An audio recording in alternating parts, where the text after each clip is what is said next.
इतिहास सिर्फ वो नहीं होता जो किताबों में लिखा जाता है। इतिहास वो भी होता है जो छुपा दिया जाता है।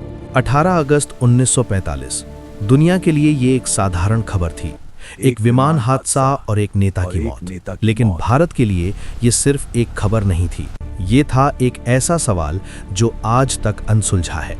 एक ऐसा नेता जिसने ब्रिटिश साम्राज्य को खुली चुनौती दी, जिसने कहा तुम मुझे खून दो, मैं तुम्हें आज़ादी दूंगा, और फिर अचानक वो गायब हो गया। ना कोई आखिरी दर्शन, ना कोई अंतिम संस्कार, ना कोई पुख्ता सबूत। क्या ये सिर्फ एक हादसा था या एक बहुत बड़ी साजिश? आज हम उस रहस्य के हर पहलू को खोलेंगे। –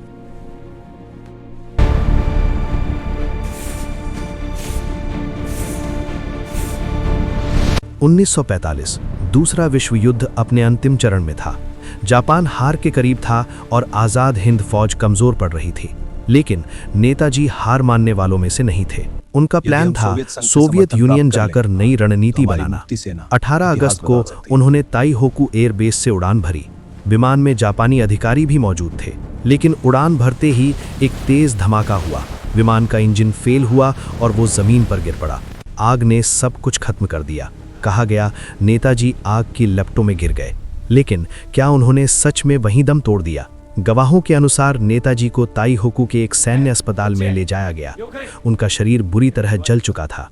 उन्होंने अपने आखिरी शब्द कहे और फिर शाम होते होते उनकी मौत हो गई। लेकिन इस कहानी में कई छेद हैं। अस्पताल का कोई ठोस रिकॉर्ड नहीं, डॉक्टरों के बयान अलग अलग, मौत का समय तक स्पष्ट नहीं। और सबसे बड़ा सवाल, अगर वो इतने बड़े नेता थे तो उनकी मौत की खबर इतनी जल्दी, इतनी चुपचाप कैसे खत्म हो गई? जापान के रेंकोजी मंदिर में आज भी कुछ हस्तियां रखी हैं। कहा जाता है ये नेताजी की हैं। लेकिन भारत ने कई बार डीएनए टेस्ट की मांग की और हर बार या तो जांच अधूरी रही या नतीजे स्पष्ट नहीं आए। अगर ये सच में उनकी अस्थियां हैं तो आज तक पूरी तरह साबित क्यों नहीं हुआ?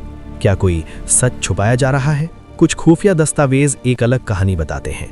ब्रिटिश इंटेलिजेंस, अमेरिकन रिपोर्ट्स और कुछ भारतीय फाइलें संकेत देती हैं कि नेताजी जिंदा थे और सोवियत यूनियन पहुंचे थे, जहां शासन था जोसेफ स्टालिन का। कुछ रिपोर्ट्स कहती हैं उन्हें कैद कर लिया गया और फिर उनका कोई रिकॉर्ड नहीं मिला। क्या ये एक राजनीतिक खेल था? क्या दुनिया की बड़ी ताकतों ने मिलकर एक सच्चाई को दबा दिया? उत्तर प्रदेश के फैजाबाद में एक रहस्यमयी व्यक्ति जो खुद को कभी सामने नहीं लाया, गुमनामी बाबा। उनके पास मिले नेताजी के निजी पत्र, आईएनए से जुड़े दस्तावेज और कुछ ऐसे राज जो सिर्फ वही जान सकता था जो नेताजी था।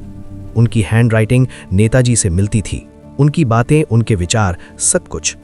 लेकिन क्या ये सिर्फ एक संयोग था या सच में वो वही थे? सालों तक सरकार ने इन फाइलों को छुपा कर रखा। फिर 2015 में नरेंद्र मोदी सरकार ने उन्हें सार्वजनिक किया।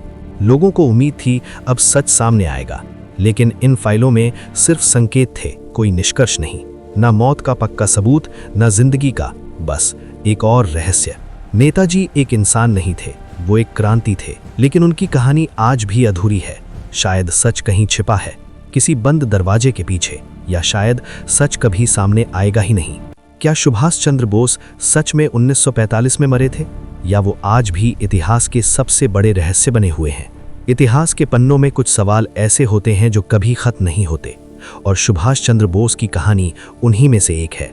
शायद सच कहीं छिपा है, या शायद हमसे हमेशा के लिए छीन लिया गया है।